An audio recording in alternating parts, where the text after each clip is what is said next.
Welcome to Sports Live presented by Cool. আপনাদের সঙ্গে আছি আমি সঞ্জনা আইভি। সেই সঙ্গে আমি রঞ্জন শান্ত এবং অবশ্যই টি-20 বিশ্বকাপে দুর্দান্ত শুরু বাংলাদেশের সেই খবর দিয়ে শুরুটা করছি আমরাও। জয় দিয়ে বিশ্বকাপ মিশন শুরু করলো বাংলাদেশ। নিজেদের প্রথম ম্যাচে শ্রীলঙ্কাকে 2 উইকেটে হারিয়েছে টাইগাররা। লঙ্কানদের দেয়া 125 রানের টার্গেটে ব্যাট করতে নেমে 6 বল হাতে রেখেই লক্ষ্যে পৌঁছে যায় বাংলাদেশ। খেলা শেষে ম্যাচ সেরার পুরস্কার উঠেছে রিশাদ হোসেনের হাতে। আরো কতটা কাছে এসে তোমায় হারাবো, ডালাসের রাতে শেষ পর্যন্ত সে হৃদয় ভাঙা কবিতার অংশ হতে হয়নি টাইগার ভক্তদের।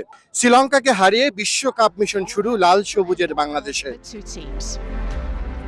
আরো একবার তরি ভাসালেন সেই মাহমুদুল্লাহ রিয়াদি। তবে টার্গেট যত ছোটই হোক সেটা চ্যালেঞ্জিং করতে টাইগার টপ অর্ডারই যথেষ্ট। সৌম্য, তানজিদ তামিমের পথ ধরে দলীয় 28 রানে সাজঘরে ফেরেন শান্ত। লো স্কোরিং ম্যাচের থ্রিলার তখন অপেক্ষায় ডালাসে। ডুবতে যাওয়া দলটার দায়িত্ব তুলে নেন লিটন দাস এবং তৌহিদ হৃদয়। বলে না, সাহসীদের সাথে ভাগ্য থাকে, সেটা হাতে নেই। দুজন মিলে চাপ সামলে নিয়েছেন, মুঠোয় এনেছেন ম্যাচ। হাসারাঙ্গার 1 ওভারে হৃদয়ের উজাড় করা 3 ছক্কা। 63 রানের জুটি অবশ্য ভাঙে সেই ওভারেই। 40 রানের হৃদয় যখন ফিরলেন জয় থেকে মাত্র 34 রান দূরে, তখন বাংলাদেশ। অ্যাঙ্করিং রোলে থাকা লিটন করেন 36। এরপর দ্রুত সাকিব ফিরলে আবারও রোমাঞ্চ। যদিও শেষ পর্যন্ত মাহমুদুল্লাহ এনে দেন সেই জয়। এর আগে গুরুত্বপূর্ণ টসটা জিতলেও বাংলাদেশকে চাপে ফেলেন প্রথম নিশাঙ্কা। তাসকিন আর মোস্তাফিজ উইকেট নিলেও পাওয়ার প্লেতে আসে 53 রান। সাকিবের 1 ওভারেই 4-4। ম্যাচের লাগাম তখন লঙ্কানদের হাতে। 28 রানে 47 রান করা সেই নিশাঙ্কাকে থামান ফিজ। তবে ম্যাচের মোড় ঘুরিয়ে দেন রিশাদ হোসেন। 15তম ওভারে তার জোড়া আঘাতে বড় স্কোরের স্বপ্ন শেষ হয়ে যায় শ্রীলঙ্কার। এরপর তাসকিন, মোস্তাফিজ আর তানজিম সাকিব মিলে সেই মোমেন্টামটা নিয়ে যান শেষ বল পর্যন্ত। দুর্দান্তভাবে ম্যাচে ফেরা টাইগাররা লঙ্কানদের আটকে দেয় 124 রানে।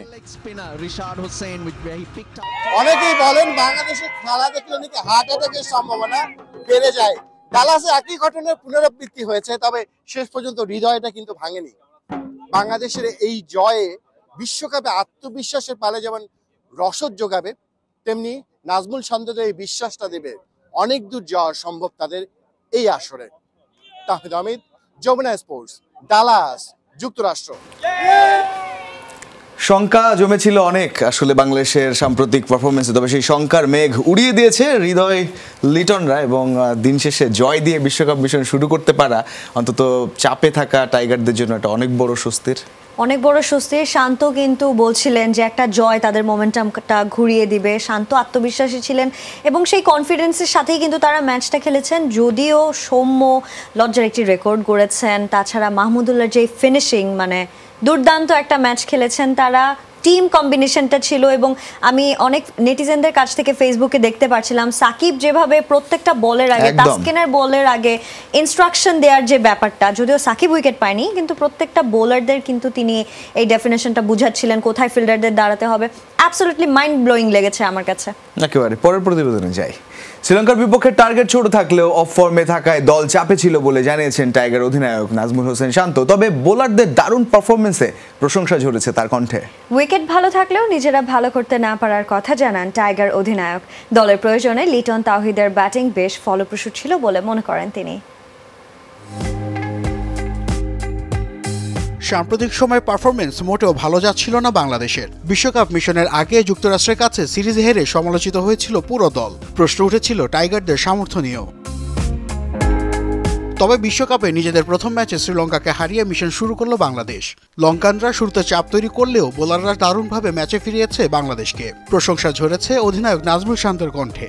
স্পেশালি বোলাররা এবং ফিল্ডাররা ওইখানে অনেক ভালো ক্যারেক্টার শো করেছে সবাই। বাট ব্যাটিংটা ভালো হয়নি, আমরা সবাই জানি। বাট এই ধরনের উইকেটে বা এই ধরনের প্রেশার ম্যাচে এরকম হবে, কারণ ওদের জন্যেও অনেক ইম্পর্টেন্ট ম্যাচ ছিল, ওরা অনেক চেষ্টা করেছে। 125 রানের টার্গেটে ব্যাট করতে নেমে শুরুটা ভালো হয়নি টাইগারদের। অফ ফর্মে থাকায় বেশ চাপে ছিলেন অধিনায়ক শান্ত। উইকেট ভালো থাকলেও নিজেরা ভালো ব্যাটিং করতে পারেনি বলে জানান টাইগার অধিনায়ক। খেলাটা শুধু ওপেনারের না, যেই 7-8টা ব্যাটসম্যান ব্যাটিং করি আমরা উপরে, সবারই দায়িত্ব। আমি যেটা ক্যাপ্টেন হিসেবে চাই যে সেট হবে, যে স্টার্ট পাবে ও যেন খেলাটা শেষ করে। সো আমি আশা করব যে হয়তো নেক্সট ম্যাচে ওপেনাররা ভালো একটা স্টার্ট দিবে এবং ওরা খেলাটা শেষ করে আসবে। তবে দলের প্রয়োজনে লিটন তাওহিদের দক্ষতার প্রশংসা করেন নাজমুল শান্ত। হৃদয় খুব ভালো ইনিংস খেলেছে, রিয়াদ ভাই খেলাটা শেষ করলো, লিটন অনেকদিন পরে সুন্দর একটা স্টার্ট দিয়েছে। সো কিছু কিছু জায়গায় ভালো আছে। সমালোচনার মধ্য দিয়ে বিশ্বকাপ শুরু করলেও স্বস্তির জয় পুরো দল উজ্জীবিত হবে বলে মনে করেন নাজমুল শান্ত। সেই ধারাবাহিকতা ধরে রেখে দক্ষিণ আফ্রিকার বিপক্ষে আগামী সোমবার নিজেদের পরবর্তী অ্যাসাইনমেন্টে মাঠে নামবে টাইগাররা। নাসিফ শুভ, যমুনা স্পোর্টস। বিশ্বকাপ কভার করতে যুক্তরাষ্ট্রে আছেন সহকর্মী তাহমিদ অমিত, সরাসরি যুক্ত হচ্ছেন তিনি। অমিত, অবশেষে মূল পর্বের প্রথম ম্যাচে জয়ের হাসি হাসলো বাংলাদেশ। আপনি ম্যাচ রিপোর্টে যেমনটা বলছিলেন, লক্ষ্য যেমনই হোক সেটা কঠিন করতে টপ অর্ডারই আসলে যথেষ্ট বাংলাদেশের, এবং পাওয়ার প্লেতে যখন 3 উইকেট পড়ে গেল, শঙ্কায় ছিলেন কিনা যে এই ম্যাচটাও বিপদ আসছে কিনা বাংলাদেশের জন্য?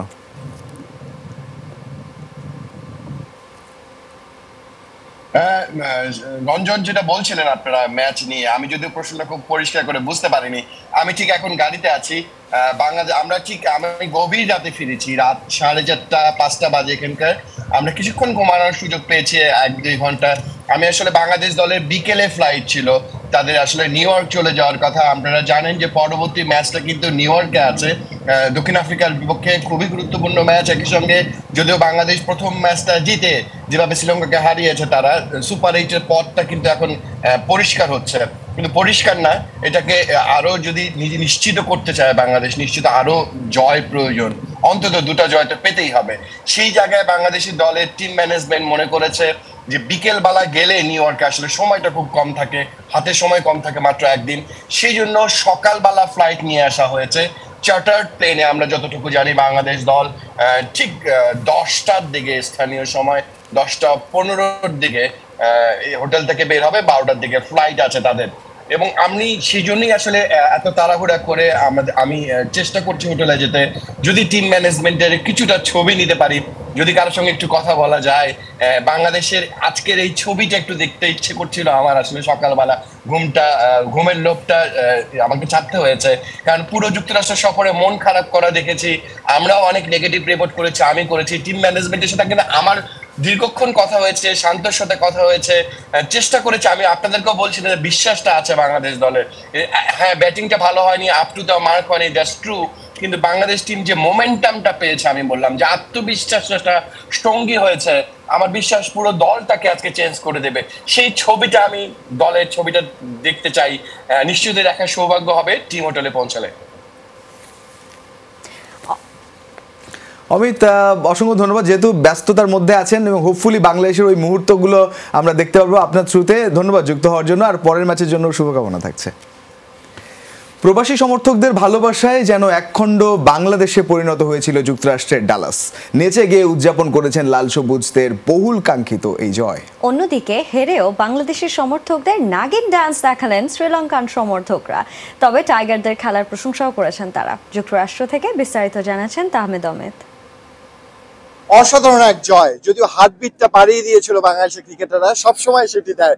বলা হয় বাংলাদেশের ক্রিকেট দেখলে হার্ট অ্যাটাকের সম্ভাবনা বেড়ে যায়, আজকেও কি তাই অবস্থা হয়েছিল? অবশ্যই সেম জিনিসটাই হয়েছিল। আগে হচ্ছে আমরা অনেক ক্রাঞ্চ মোমেন্টে অনেক টাইমে আমরা ব্রেক করেছি, বাট দিস টাইম আমরা হচ্ছে হয়তো আবার সেমটা রিপিট না করে এবার হয়তো ভালো কিছু পেয়েছি অনেক কষ্টের পর। আমরা খুব হ্যাপি আসলে। মাহমুদুল্লাহ যে সময় প্রেসার সিচুয়েশন ছিল, ওই সময় উনি যেমনি খেলেছেন এবং প্রেসারটা পুরো অ্যাবজর্ব করে যখন 6টা মারলেন, ওটা আমার টার্নিং পয়েন্ট ছিল। এটা আমার প্রথম দেখা বাংলাদেশের ক্রিকেট। আমি অনেকদিন ধরে বিদেশে থাকি, সো এটা আমার জন্য অনেক বেশি আবেগের, অনেক বেশি উৎসাহের। Support Bangladesh and it's paid off actually. So I hope they'll win against South Africa as well. I'm going to watch that match again. So all the best, Tigers. অবশ্যই সবার একটাই প্রত্যাশা, সবাই বাংলাদেশ বলে নিশ্চয়ই চিৎকার দিবে একটা।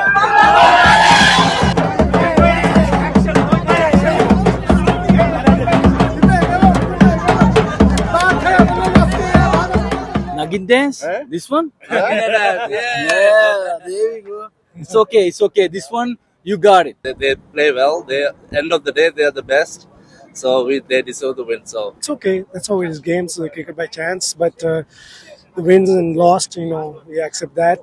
দর্শক আমরা অনেক ভক্ত পেয়েছি যারা আসলে এসছেন আসলে এই ম্যাচে আসলে দেখেছেন। কেমন ম্যাচ দেখলে? নিশ্চয়ই হার্ট হয়ে যাচ্ছে। ম্যাচটা ফাইনালি জিতছে, খুব হ্যাপি। এটা কোনো ব্যাপারই না, লাস্ট ওভারে জিতছি তো কি হয়েছে, জিতছি তো। সাকিবের উইকেটটার পর থেকেই অনেক বেশি ভয় ছিলাম। ভালো খেলছে, দুই দলই ভালো খেলছে। বাংলাদেশ জয়ে আমরা খুব খুশি। অবশ্যই আমরা দর্শক নিশ্চয়ই প্রেরণা, এই বিশ্বাস নিশ্চয় বাংলাদেশ দলকে আরো অনেক সামনে নিয়ে যাবে। দক্ষিণ আফ্রিকার বিপক্ষে ম্যাচ বলুন, নেদারল্যান্ডস বলুন, নেপাল বলুন, বাংলাদেশ জানিয়ে দিয়েছে বিশ্বকাপটা তারা এবার অন্যভাবে খেলতে চায়। একটাই অপূর্ণতা, টপ অর্ডারের রান পাওয়া, নিশ্চয়ই সেটাও ফিরবে। তাহলে আমি ডালাস, যুক্তরাষ্ট্র। শ্রীলঙ্কার বিপক্ষে ম্যাচ জিতেও সৌম্য সরকার এক লজ্জার রেকর্ড গড়েছেন। সবচেয়ে বেশি ডাক মারার তালিকায় শীর্ষে এখন বাংলাদেশের এই বাঁহাতি ব্যাটার। অফ ফর্মের কারণে তার দলে থাকা নিয়ে যখন প্রশ্ন, তখন এমন রান খরা তাকে ঠেলে দিয়েছে আরও ব্যাকফুটে। সৌম্য সরকার জাতীয় দলে আছেন বহুদিন, ইনিংস শুরুও করেছেন বহু বছর হলো, কিন্তু এই সৌম্যের বিতর্কই পিছু ছাড়ে না। মাঝে বাদ পড়েছিলেন, আবার আহামরি পারফর্ম না করেই জাতীয় দলে ডেরাই ফিরেছেন। এই ব্যাটারের ব্যাট যে হাসে মাঝে মধ্যে, বলা যায় কাঁদেই বেশি। বিশ্বকাপে নিজেদের প্রথম ম্যাচেও সৌম্য ধরে রেখেছেন নিজের অফ ফর্ম। শ্রীলঙ্কার দেওয়া টার্গেট ছিল মাত্র 125। আশা ছিল সিনিয়র হিসেবে একটু দেখে শুনে বুঝে চড়াও হবেন তিনি, কিন্তু আশাই ঘুরে বাড়ি। আবারও 0 রানে আউট ওপেনার সৌম্য। এই শূন্য সৌম্যকে এক লজ্জার রেকর্ড বুকে ঢুকিয়েছে বললেও কম হবে। রেকর্ডের তালিকার শীর্ষেই যে এখন তিনি, অর্থাৎ সবচেয়ে বেশিবার ডাক মেরে আউট হওয়ার তালিকায় প্রথমে এখন বাংলাদেশের সৌম্য সরকারের নাম। সৌম্যের পরে রয়েছেন আয়ারল্যান্ডের পল স্টার্লিং, যিনি এবছর বিশ্বকাপও খেলছেন। এর পরের দুজন রুয়ান্ডার কেভিন ইরাকোজ আর স্টার্লিংয়ের একসময় সতীর্থ কেভিন ও ব্রায়ান, শূন্যতে আউট হয়েছেন 12 বার করে। তালিকার 5-এ অবশ্য ভারতীয় ক্যাপ্টেন রোহিত শর্মার নাম, তিনিও 12 বার ডাক মেরেছেন। লজ্জার রেকর্ড বুকে শীর্ষস্থান দখল নিয়ে সামাজিক মাধ্যমে সৌম্যকে ধুয়ে দিচ্ছেন নেটিজেনরা। কেউ তাকে বলছেন কোচের কোঠায় খেলছেন, কেউ আবার তার নাম দিয়ে ফেলেছেন শূন্য সরকার। কেউ প্রশ্ন করেছেন শূন্যের রেকর্ড কোথায় গিয়ে থামাবেন সৌম্য। আবার দু একজন আস্থাও রাখছেন তার উপর, বলছেন পরের বিগ ম্যাচে দক্ষিণ আফ্রিকার বিপক্ষেই মারকুটে রূপে ফিরবেন। তবে আদতেই সৌম্যের ব্যাটে রান ফিরবে কিনা বা আগামী ম্যাচে তিনি দলে থাকবেন কিনা তা জানতে অপেক্ষা করতেই হচ্ছে। ফারহান ইসান, যমুনা স্পোর্টস। কাল মাঠে গড়াবে বিশ্বকাপের সবচেয়ে হাই ভোল্টেজ ম্যাচ। সুপার সানডের বিগ ম্যাচে নিউ ইয়র্কের নাসাউ কাউন্টি ইন্টারন্যাশনাল ক্রিকেট স্টেডিয়ামে রাত 8:30টায় মুখোমুখি হবে দুই চিরপ্রতিদ্বন্দ্বী ভারত পাকিস্তান। শক্তি, সামর্থ্য, পরিসংখ্যান সবকিছুর বিবেচনায় এই ম্যাচে ফেভারিট ভারত। এই ম্যাচ হারলে গ্রুপ পর্ব থেকে ছিটকে যাবার ঝুঁকিতে পড়বে পাকিস্তান। আয়ারল্যান্ডের বিপক্ষে দাপুটে জয় দিয়ে বিশ্বকাপ অভিযান শুরু করেছে ভারত। পাকিস্তানের বিপক্ষে ম্যাচ তো বটেই, বিশ্বকাপ জয়ের অন্যতম ফেভারিট ভারতীয়রা। আইসিসি র্যাঙ্কিংয়ের শীর্ষ দল ভারত সব ডিপার্টমেন্টে আছে দারুদ ছন্দে। নিঃসন্দেহে ভারতের বোলিং বিশ্বের অন্যতম সেরা। আর ব্যাট হাতে রোহিত, কোহলি, ঋষভ পন্থ, সূর্যকুমার যাদব, শুভম দুবে, হার্দিক পান্ডিয়ার মধ্যে যে কোনো 2-3 জন বড় স্কোর পেলেই পাকিস্তানের বিপক্ষে দাপট দেখাতে পারে টিম ইন্ডিয়া। পাকিস্তানের বিশ্বকাপ অভিযান শুরু হয়েছে দুঃস্বপ্নের মতো। র্যাঙ্কিংয়ের 6 নম্বর দলটি নিজেদের প্রথম ম্যাচেই সুপার ওভারে হেরেছে সহযোগী দেশ যুক্তরাষ্ট্রের কাছে। ভারতের বিপক্ষে ম্যাচটি বাবরদের সুপার 8-এ যাবার জন্য জেতাটা খুব জরুরি। পরিসংখ্যানে ভারতের চেয়ে পিছিয়ে পাকিস্তান। অতীতের 12 দেখায় ভারতের 9 জয়ের বিপরীতে মাত্র 3টি জয় পেয়েছে পাকিস্তান। তবে ওয়ানডে বিশ্বকাপে ইন্ডিয়ার যে একক আধিপত্য তা কিন্তু টি20তে কেটে গেছে। 2021 বিশ্বকাপে ভারতকে প্রথমবার বিশ্বমঞ্চে হারায় পাকিস্তান। 3 জয়ের মধ্যে সবশেষটি 2022 এশিয়া কাপে। এই 2 জয় নিশ্চিতভাবে আত্মবিশ্বাসী করবে পাকিস্তানকে। ভারতকে হারাতে হলে পাকিস্তানের মূল অস্ত্র হতে পারে বোলিং। শাহিন আফ্রিদি, আমির, হারিস রৌফরা সেরাটা দিতে পারলে ভারতের রানের লাগামটা টেনে ধরা সম্ভব। দুই দলের বোলিং শক্তি খুব কাছাকাছি। বুমরা, সিরাজ, আর্শদীপদের সাথে আছে জাদেজা, আকসার প্যাটেল, কুলদীপ যাদবের মতো স্পিনাররা। 3 ডিপার্টমেন্টের মধ্যে ফিল্ডিংয়ে পাকিস্তান ঢের পিছিয়ে। বাবরদের ফিল্ডিং খুব সাধারণ মানের।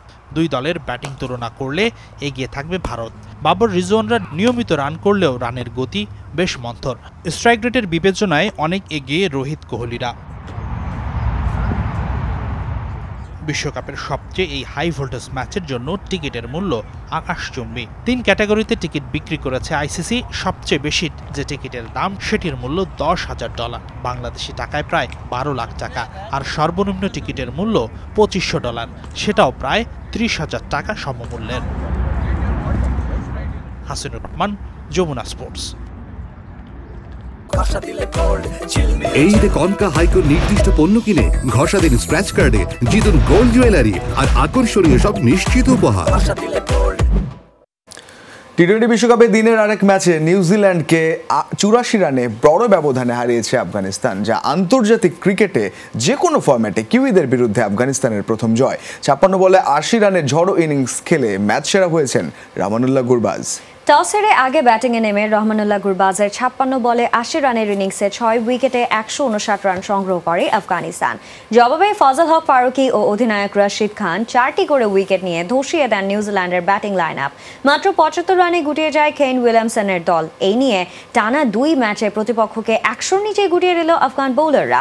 নিজেদের প্রথম ম্যাচে উগান্ডাকে 85 রানে অল আউট করে দিয়েছিল আফগানরা। এই ছিল আজকের স্পোর্টস লাইভে। এতক্ষণ সঙ্গে থাকার জন্য সবাইকে ধন্যবাদ। আল্লাহ হাফেজ।